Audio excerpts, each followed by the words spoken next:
रात के 2 बजे थे जब राहुल ने अपनी कार स्टार्ट की। दिल्ली से गुड़गांव का ये रूट वो रोज लेता था, लेकिन आज कुछ अलग था। सड़कें बिल्कुल खाली थीं, जैसे पूरा शहर सो गया हो। सिर्फ उसकी हेडलाइट्स ही अंधेरे को चीर रही थीं, दूर तक फैली हुई सड़क को रोशन करती हुई।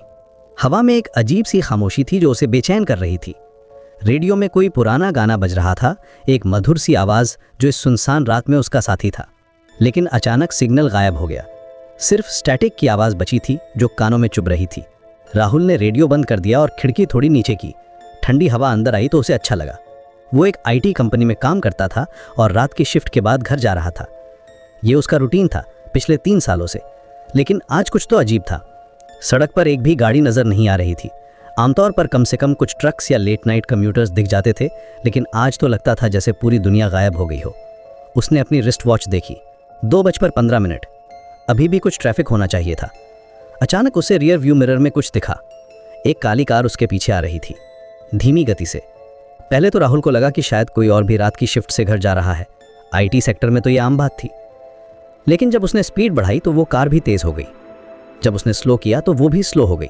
ये कोइंसिडेंस नहीं हो सकता था। राहुल ने अपनी स्पीडोमीटर देखी, 60 किलोमीटर। फिर उसने 80 कर दी। वो काली कार भी एग्जैक्टली सेम स्पीड में चल रही थी। राहुल का दिल तेजी से धड़कने लगा। उसके हाथों में पसीना आ गया था। उसने इंडिकेटर लगाकर लेफ्ट टर्न लिया, एक छोटी सी गली में। ये गली वो कभी नहीं लेता था, लेकिन आज उसे लगा कि शायद वो काली कार स्ट्रेट चली जाएगी। लेकिन वो काली कार भी उसके पीछे मुड़ गई। अब तो पक्का था कि कोई उसका पीछा कर रहा था। लेकिन क्यों? उसने तो कभी किसी का बुरा नहीं किया था। वो एक सिंपल सॉफ्टवेयर इंजीनियर था जो सिर्फ अपना काम करता था और घर जाता था। गली संकरी थी और दोनों तरफ पुराने मकान थे। ज्यादातर घरों में अंधेरा था, सिर्फ कुछ स्ट्रीट लाइट्स की मध्यम रोशनी थी। यहाँ की बिल्डिंग्स काफ़ी पुरानी लग रही थीं, जैसे कई दशकों से खड़ी हों। कुछ घरों के बाहर पुराने स्कूटर्स और साइकिल्स खड़ी थीं। राहुल ने एक्सेलरेटर दबाया, लेकिन उसकी कार अचानक स्लो होने लगी। इंजन में कुछ गड़बड़ थी। उसने पैनिक में हॉर्न बजाया, लेकिन कोई आवाज़ नहीं निकली। ये कैसे हो सकता था? उसकी कार तो बिल्कुल ठीक थी, सिर्फ 2 महीने पहले ही तो सर्विसिंग कराई थी। पीछे से वो काली कार और पास आ रही थी। राहुल ने उसकी हेडलाइट्स को अपने रियर व्यू मिरर में देखा तो उसे लगा जैसे वो 2 जलती हुई आंखें हों, तेज और चमकती हुई, जो सीधे उसकी आत्मा में घुस रही हों। उसके हाथ स्टीयरिंग व्हील पर कांप रहे थे। उसने मोबाइल निकालकर पुलिस को कॉल करने की कोशिश की, लेकिन स्क्रीन पर नो नेटवर्क लिख रहा था। ये कैसे पॉसिबल था? यहाँ तो हमेशा फुल सिग्नल आता था। अचानक उसकी कार बिल्कुल रुक गई। इंजन बंद हो गया और सारी लाइट्स भी ऑफ हो गईं। डैशबोर्ड पर कोई इंडिकेटर नहीं जल रहा था। राहुल ने की को कई बार घुमाया, लेकिन कुछ नहीं हुआ। कार बिल्कुल डेड हो गई थी, जैसे बैटरी ही निकाल दी हो। वो काली कार अब उसके बिल्कुल पीछे आकर रुक गई थी। उसकी इंजन की आवाज़ अब साफ सुनाई दे रही थी, एक डीप रंबलिंग साउंड जो हवा में गूंज रही थी। राहुल ने हिम्मत करके रियर व्यू मिरर में देखा। काली कार के अंदर कोई नजर नहीं आ रहा था।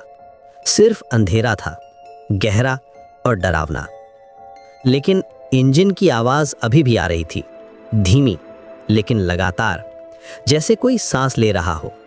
एक रिदमिक साउंड जो उसे और भी परेशान कर रही थी। राहुल ने अपनी आंखें बंद की और डीप ब्रीथ लेने की कोशिश की।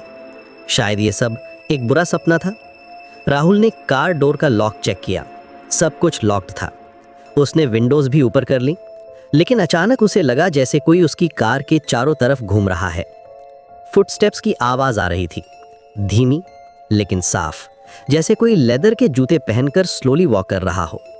आवाज उसकी कार के लेफ्ट साइड से शुरू हुई, फिर फ्रंट की तरफ गई, फिर राइट साइड और फिर बैक, एक कंप्लीट सर्कल। राहुल की सांस तेज हो गई थी। उसने हिम्मत करके बाहर देखा, कोई नहीं था। गली बिल्कुल खाली थी, लेकिन फुटस्टेप्स की आवाज अभी भी आ रही थी। अब वो उसकी कार के सामने आकर रुक गई थी। राहुल ने विंडशील्ड के थ्रू देखा, लेकिन कुछ नजर नहीं आया। सिर्फ खाली सड़क और सामने एक पुराना स्ट्रीट लाइट जो टिमटिमा रहा था।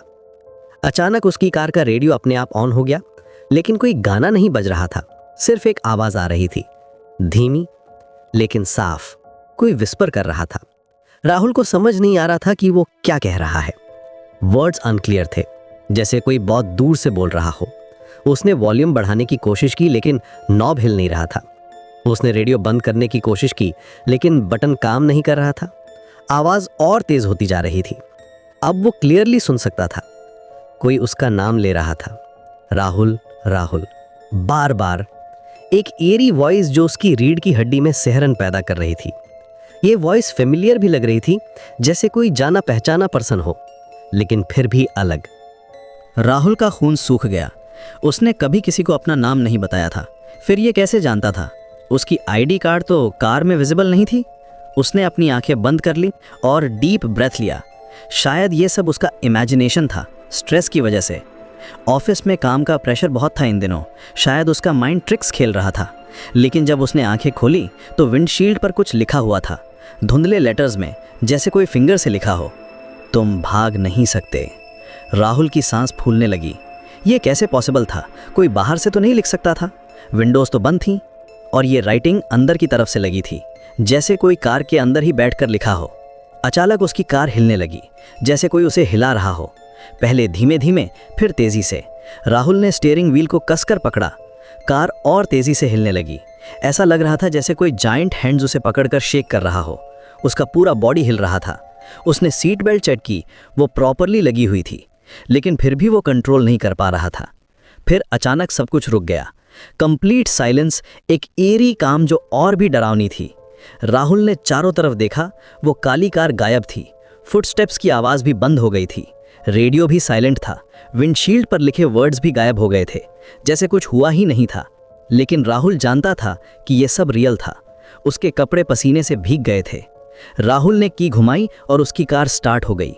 लाइट्स भी वापस आ गईं। डैशबोर्ड के सारे इंडिकेटर्स नॉर्मल थे। उसने तुरंत रिवर्स गियर लगाया और उस गली से बाहर निकलने की कोशिश की।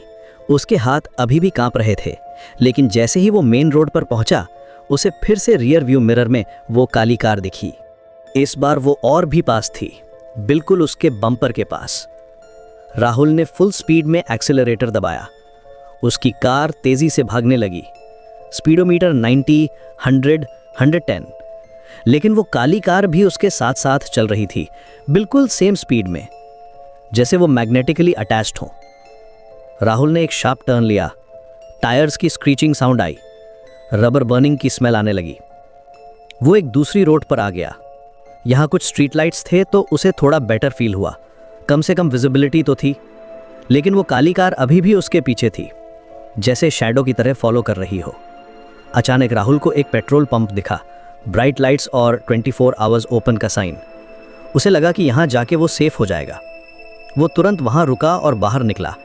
पंप अटेंडेंट एक प्लास्टिक चेयर पर सो रहा था। राहुल ने उसे जगाया। भाई, हेल्प चाहिए, कोई मेरा पीछा कर रहा है। अटेंडेंट ने आंखें मली और चारों तरफ देखा। कौन सी कार? यहाँ तो कोई नहीं है। राहुल ने पीछे मुड़कर देखा। वो काली कार गायब थी। सड़क बिल्कुल खाली थी, सिर्फ कुछ पार्क्ड ट्रक्स दिख रहे थे। लेकिन वो यहीं थी। ब्लैक कार मेरे पीछे आ रही थी। राहुल की आवाज कांप रही थी। उसके चेहरे पर पसीना था। अटेंडेंट ने उसे अजीब नजरों से देखा। साहब, आप ठीक तो हैं? कोई कार नहीं आई यहाँ, आप अकेले आए हैं? मैं जाग रहा था। उसने राहुल के फेस को केयरफुली देखा। आपको पानी चाहिए? राहुल कंफ्यूज था। यह कैसे हो सकता था? उसने क्लियरली देखा था, वो काली कार, फुटस्टेप्स, रेडियो की आवाज, विंडशील्ड पर लिखे वर्ड्स, सब कुछ रियल था। उसने अपने फोन की स्क्रीन चेक की। टाइम दिख रहा था 2:45। सिर्फ 30 मिनट हुए थे जब से वो ऑफिस से निकला था। उसने अटेंडेंट को थैंक यू कहा और वापस अपनी कार में बैठ गया। शायद वो सच में स्ट्रेस में था। रात की शिफ्ट और कम स्लीप की वजह से हुलुसिनेशन हो रहा था। उसने पिछले कुछ दिनों से प्रॉपर खाना भी नहीं खाया था। प्रोजेक्ट डेडलाइन के प्रेशर में वो सिर्फ कॉफ़ी और बिस्किट्स पर सर्वाइव कर रहा था। राहुल ने घर जाने का डिसाइड किया। वो स्लोली ड्राइव करने लगा। अब सब कुछ नॉर्मल लग रहा था। कुछ और कार्स भी रोड पर दिख रही थीं। ट्रैफिक लाइट्स काम कर रही थीं। कुछ लेट नाइट फूड स्टॉल्स भी खुली थीं। उसे लगा कि वो ओवर रिएक्ट कर रहा था। शायद वो टायर्ड था और उसका इमेजिनेशन वाइल्ड हो गया था। लेकिन जब वो अपने घर के पास पहुंचा तो उसे फिर से वो फीलिंग आई, जैसे कोई उसे देख रहा हो। एक स्ट्रेंज सेंसेशन जो उसकी गर्दन के पीछे क्रॉलिंग कर रही थी। उसने पार्किंग में कार लगाई और तुरंत बाहर निकला। बिल्डिंग की सिक्योरिटी गार्ड को देखकर उसे रिलीफ मिला। राम राम साहब, आज लेट हो गए, गार्ड ने कहा। वो एक मिडिल एज्ड आदमी था जो राहुल को अच्छी तरह जानता था। हाँ भाई, ऑफिस में काम था। राहुल ने नॉर्मल एक्ट करने की कोशिश की। आज ट्रैफिक भी थोड़ी अजीब थी। हाँ साहब, रात में कभी कभी ऐसा होता है, आप रेस्ट करिए। वो लिफ्ट में चढ़ा और अपने फ्लोर पर पहुंचा। जब उसने अपने फ्लैट का दूर खोला तो अंदर सब कुछ नॉर्मल था। उसकी वाइफ प्रिया सो रही थी, बेडरूम में एसी चल रहा था। उसने क्वाइटली अपने कपड़े चेंज किए और बेड पर लेट गया। फेमिलियर एनवायरनमेंट में आकर उसे थोड़ा बेटर फील हुआ, लेकिन स्लीप नहीं आ रही थी। वो बार बार उस काली कार के बारे में सोच रहा था। क्या वो रियल थी या सिर्फ उसका इमेजिनेशन? उसने अपनी वाइफ को जगाने का सोचा, लेकिन फिर डिसाइड किया कि मॉर्निंग में बात करेगा। प्रिया को डिस्टर्ब करने का कोई फायदा नहीं था। वो पहले से ही उसकी लेट नाइट शिफ्ट्स के बारे में वरीड रहती थी। अचानक उसे विंडो से कुछ साउंड आई, जैसे कोई पेबल्स फेंक रहा हो। टिक टिक की आवाज। राहुल उठा और कर्टन हटाकर बाहर देखा। नीचे पार्किंग में वो काली कार खड़ी थी, सेम कार जो उसका पीछा कर रही थी, बिल्कुल उसकी कार के बगल में। राहुल का दिल फिर से तेजी से धड़कने लगा। ये कैसे पॉसिबल था? वो तो पेट्रोल पंप पर GIA भी हो गई थी, फिर यहाँ कैसे पहुंची? और इसे यहाँ का एड्रेस कैसे पता था? उसने कभी किसी को अपना घर का एड्रेस नहीं बताया था। उसने केयरफुली देखा। कार के अंदर कोई नजर नहीं आ रहा था, लेकिन इंजन ऑन था। एग्जॉस्ट से स्मोक निकल रहा था, जैसे कोई अभी भी उसमें बैठा हो। हेडलाइट्स भी ऑन थीं, जो डायरेक्टली उसकी बिल्डिंग की तरफ पॉइंट कर रही थीं। राहुल ने अपनी वाइफ को जगाया।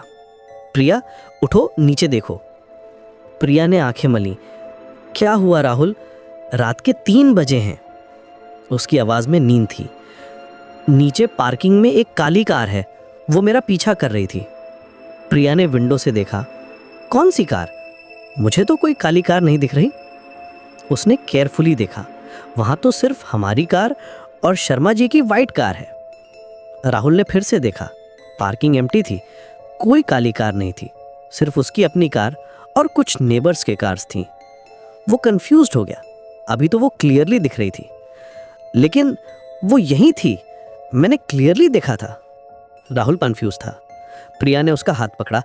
राहुल, तुम स्ट्रेस में हो, कल डॉक्टर से मिलते हैं, अभी स्लीप करो। उसकी आवाज में कंसर्न था। तुम बहुत काम कर रहे हो इन दिनों। राहुल ने हामी भरी, लेकिन उसे पता था कि वो सो नहीं पाएगा। वो बार बार विंडो से देख रहा था, लेकिन कोई काली कार नहीं थी, सिर्फ नॉर्मल पार्किंग लॉट जैसा हमेशा होता था।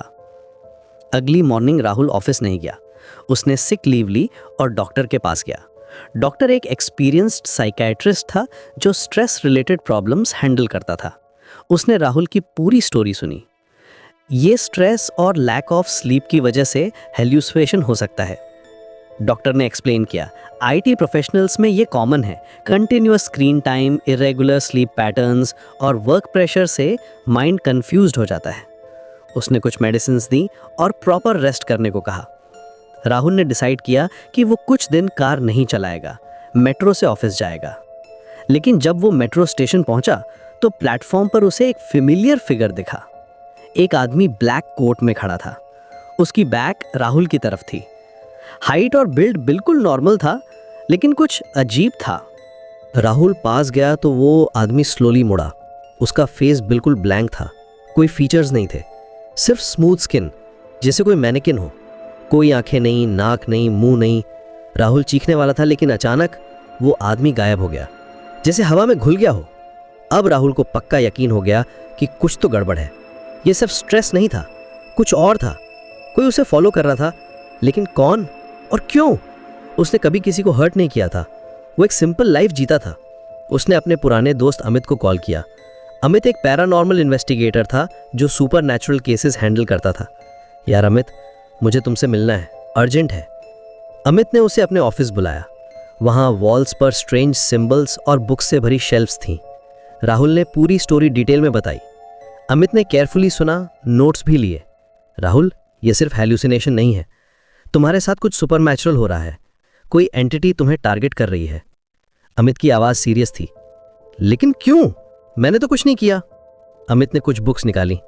समटाइम्स ये एंटिटीज रैंडमली किसी को चूज करती हैं, या फिर तुमने कहीं कुछ डिस्टर्ब किया हो, कोई कर्स्ड ऑब्जेक्ट्स टच किया हो।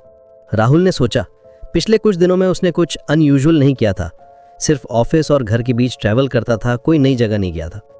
एक काम करो, आज रात फिर से सेम रूट लो, लेकिन मैं तुम्हारे साथ चलूंगा।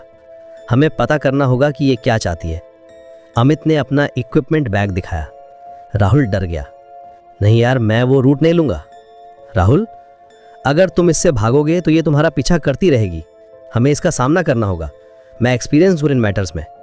रात को अमित अपने इक्विपमेंट के साथ आया। EMF detector, digital camera, voice recorder और कुछ प्रोटेक्टिव चार्म्स। दोनों राहुल की कार में बैठे और सेम रूट लिया। अमित ने पूरे रास्ते रीडिंग्स चेक की। शुरू में सब कुछ नॉर्मल था, लेकिन जैसे ही वो उस गली के पास पहुंचे जहां पहली बार काली कार दिखी थी, अमित का EMF डिटेक्टर तेजी से बीप करने लगा। कुछ है यहाँ, इलेक्ट्रोमैग्नेटिक एक्टिविटी बढ़ रही है, अमित ने कहा। यह डेफिनेटली सुपरनैचुरल प्रेजेंस है। अचानक राहुल की कार का इंजन स्लो होने लगा।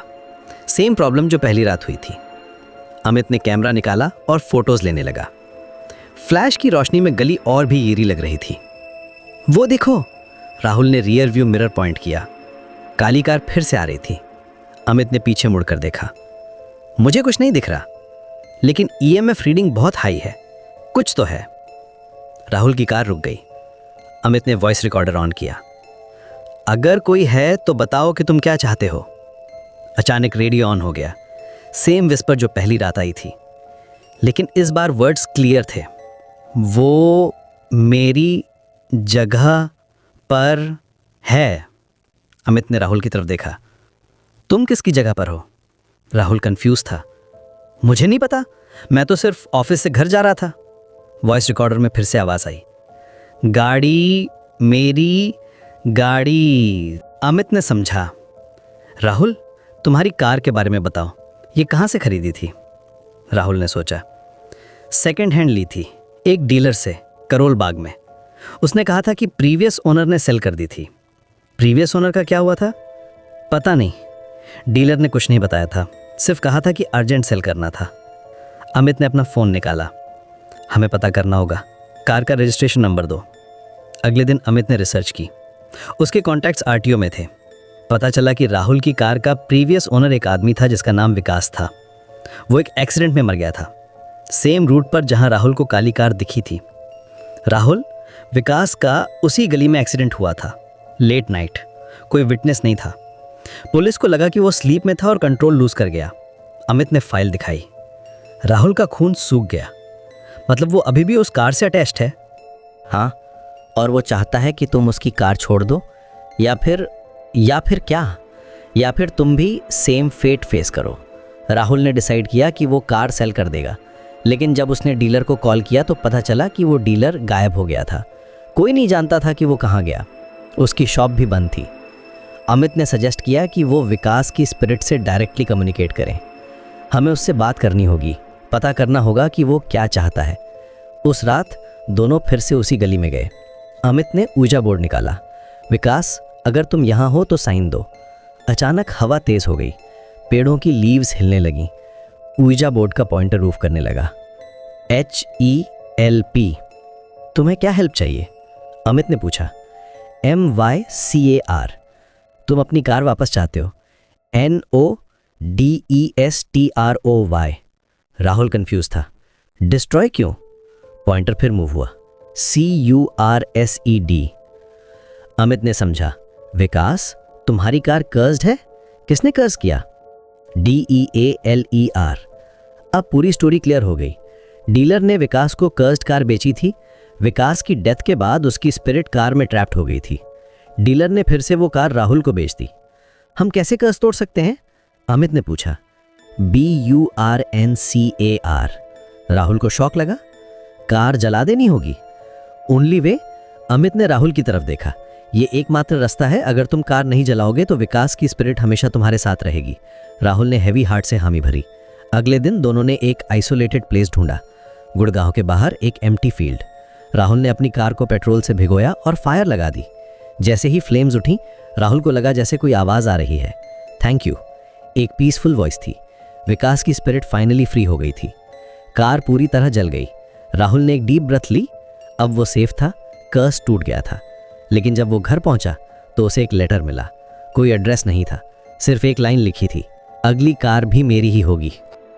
राहुल का खून फिर से सूख गया। डीलर अभी भी अलाइव था और वो अभी भी कर्स्ड कार्स बेच रहा था। ये सिर्फ शुरुआत